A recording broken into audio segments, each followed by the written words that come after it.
Ladies and gentlemen, I'm your station commander. We don't have a whole lot of time, so let's get straight to it. Type shit. Huh? Skibbity, Ohio. Phantom Tax, Skibbity, Ohio. What? Yo, Unc, where the bops at? Type shit. I'm trying to riz a bop. A bop with a yacht. You're trying to do what? Riz the bops. On God, my aura is 1,000. Your aura is like -1,000. El aura, Unc.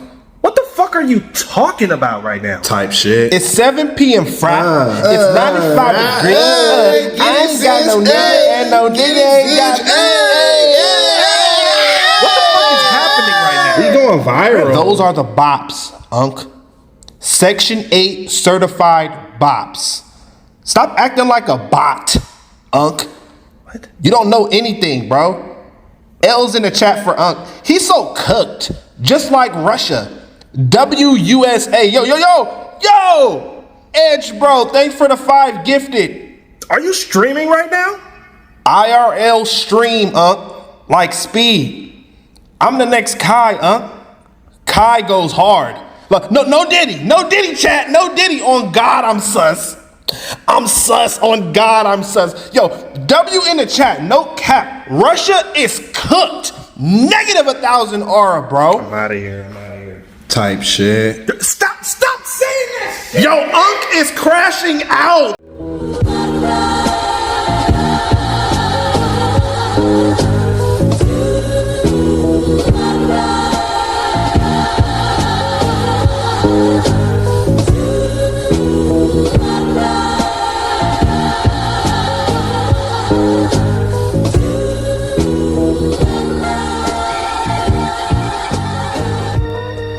Alright, you kids get to bed, I get the storybook. Russia invades Merica. The Gen Z Draftees go to war. Chapter 1. The Intel. The morning of January 3rd, 2023, started like any other at the Pentagon, with bustling corridors and high-ranking officials discussing global security issues. However, that morning's briefing in the secure conference room would change the course of American history. General Robert Kensington, the head of the Defense Intelligence Agency, presented the latest satellite images and intercepted communications. The evidence was alarming. Russia was mobilizing troops and equipment near its eastern borders, preparing for an unprecedented assault. The Pentagon's analysts confirmed that the target was not Europe, but American soil. The motivations were clear: to retaliate for America's aid to Ukraine, and to reassert Russian dominance on the world stage. Chapter 2. Raising the Alarm.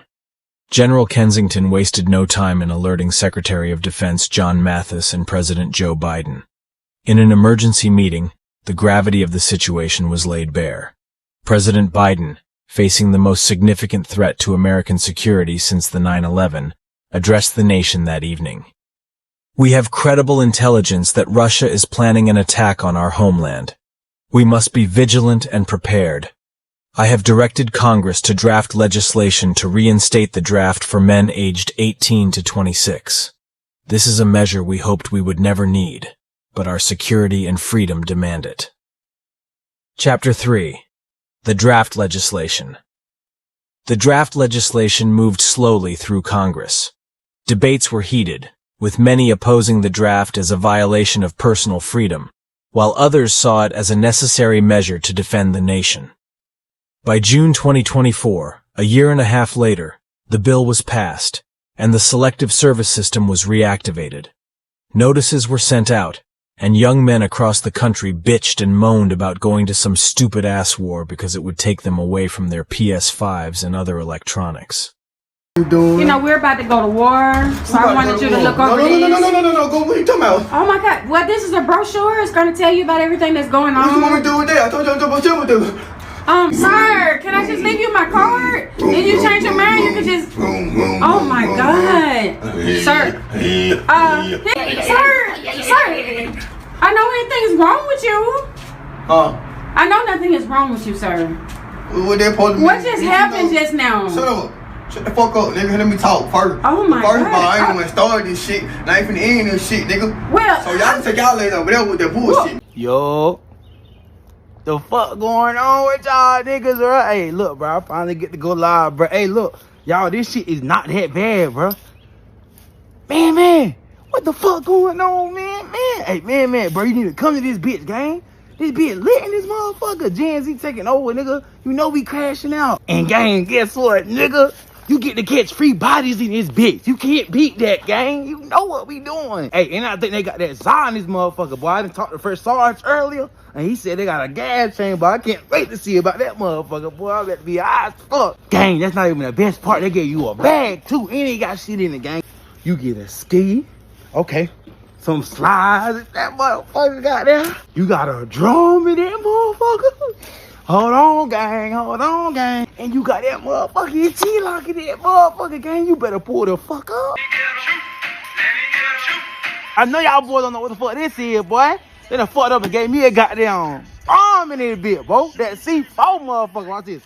Look at it. I pull this bitch. Watch this. Throw that bitch. Chapter 4. The Sneak Attack. On December 7th, 2024, around 6 p.m., explosions rocked New York City. Russian sleeper cells, who had been hiding in plain sight for years, detonated explosives in the tunnels connecting Manhattan to New Jersey. The Lincoln Tunnel, the Holland Tunnel, and several subway lines were targeted. Commuters found themselves trapped, crushed, or drowned as the tunnels collapsed and flooded their moving cars during rush hour traffic. Simultaneously, in Los Angeles, the roof of the Crypto.com arena was blown up during a packed Lakers game. Hundreds of fans, unaware of the terror about to unfold, were crushed under the falling debris. Luckily for superstar player LeBron James and his son Bronny, they both caught a deadly flu a day earlier that hospitalized them, saving them from the same fate as several of their teammates who had lost their lives in the tragedy. The scale and coordination of the attacks were reminiscent of the Pearl Harbor attack 83 years prior. Chapter 5. A Nation in Shock. The attack sent shockwaves across the nation. President Biden declared a state of emergency and activated the draft immediately, especially so since enlistment was at an all-time low. The country was in mourning, but the Pentagon was already planning its response. The new recruits, many of whom were Generation Z, found themselves thrust into a world they were ill-prepared for. Sorry folks, we gotta go to a break, and y'all niggas need to stop looking at my booty unless you gon' eat it like a pulled pork sandwich. So I just read an article saying that the House just passed a bill that they're going to automatically register men from 18 to 26 for war, okay? And all I want to say is to America, good luck with that. These new little niggas are TikTokers, baby. These motherfuckers ain't gonna fight no war. We gonna die. You gonna die. You might as well just keep motherfucking investing money in your guns. Cause these new kids, you wanna send these new kids to fight these wars? The TikTok fucking hip shakers? Out of your mind. This is a new America, baby. This ain't the 19 motherfucker. Nah, like seriously, you gonna draft these kids that be TikToking all day to fight them what? Most likely what? Them Russians? Them motherfuckers that be fighting bears and shit? And motherfucking climbing mountains to go to school and whatever? I got some news for you motherfuckers. Y'all government motherfuckers heard what my blood gang homegirl Cardi said. These young niggas ain't finna fight no war for you, Biden, so you can kill that draft shit. But anyway, this Week 100 from the Pyru podcast here on GK David Stories YouTube channel. I'm finna put y'all up on this new bubble gun that I just got for my kids. It's called the Bubble Gun Rocket 69 holes soap blaster machine, bazooka bubble launcher. This bitch shoots hella bubbles and comes with the bubble gun, 2 batteries, 2 bottles of bubble solution and more. Hit the Amazon link in the description of this video and order one now. Yo kids gon' love this thing. Chapter 6. Generation Z in Uniform. Boot camps across the country filled up with young men who had grown up in a relatively peaceful time, only shooting a gun while playing a video game. The draft notices had been met with a mix of disbelief, fear, and defiance. Some accepted their fate, while others chose imprisonment over enlistment. The U.S. government was giving out 5-year federal sentences for every person who refused to join the military and fight the Russians. The prison population swelled to double nationwide. Drill sergeants were pushed to their limits, their voices hoarse from yelling at recruits who seemed more accustomed to virtual battles than real ones. The gap between the training and the brutal reality of warfare was evident. One drill sergeant was heard yelling, "This ain't Call of Duty, you candy asses. This is a real war with real ammo." Chapter 7. The Front Lines. In the spring of 2025, the first regiments of new recruits were deployed to Europe and then to Russian soil. The reality of war hit hard. Unlike the sanitized, controllable world of video games, the battlefield was chaotic and lethal. The Russian military, experienced and well-equipped, unleashed a barrage of firepower that decimated the unseasoned American forces. Thousands of young soldiers lost their lives in the initial engagements, their dreams and futures extinguished in a hail of bullets and explosions. Chapter 8. The Political Shift. By the fall of 2025, the political landscape in America had shifted dramatically. Former President Biden, facing immense pressure from the public and the military's heavy losses, was relieved that he wasn't the president anymore. In the 2024 presidential election, Donald Trump, running on a platform of strong leadership and promises to de-escalate the conflict, was re-elected and quickly jumped into action. Chapter 9. Diplomatic Maneuvers. President Trump immediately began working to end the conflict. He reached out to President Vladimir Putin, leveraging their past rapport. The two leaders engaged in a series of high-stakes negotiations, each aware that their next moves could determine the fate of their nations. The discussions were tense, but after weeks of negotiations, an agreement was reached. On December 7, 2025, exactly 1 year after the devastating attacks, President Trump and President Putin announced a ceasefire and a truce. The terms included the withdrawal of Russian forces and the lifting of certain economic sanctions. Chapter 10. The Aftermath. The war had left deep scars on the American psyche. The loss of thousands of young lives, the destruction in New York and Los Angeles, and the widespread sense of vulnerability had fundamentally changed the nation.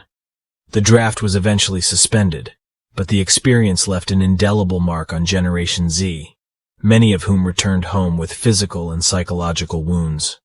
Some, not even able to play any violent video games anymore due to severe PTSD from witnessing Russian soldiers cutting off American soldiers' heads with dull machetes in the middle of the street, along with other grotesque acts. Chapter 11. Rebuilding and Reflection. In the years that followed, America began the slow process of rebuilding. The government launched initiatives to support the families of the fallen, to rebuild the infrastructure, and to provide mental health services to the returning soldiers. Memorials were erected to honor the victims of the attacks and the brave soldiers who had fought.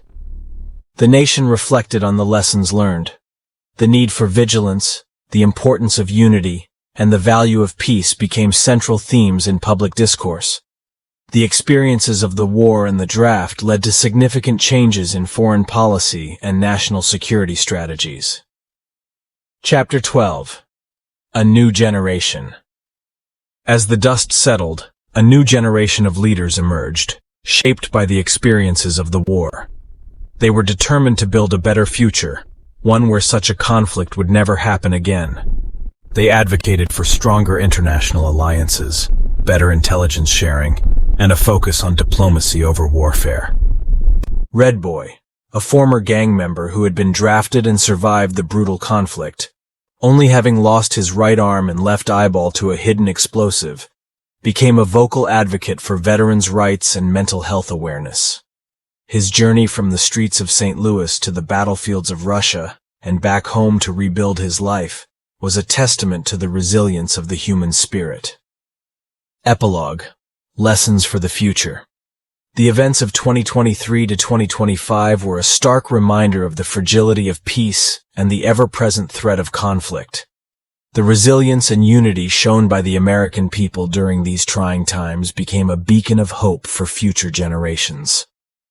As America moved forward, the memories of those lost and the sacrifices made served as a constant reminder of the cost of war and the importance of striving for a peaceful and secure world. The Pentagon continued to evolve its strategies, ensuring that the lessons learned from this conflict would help safeguard the nation against future threats.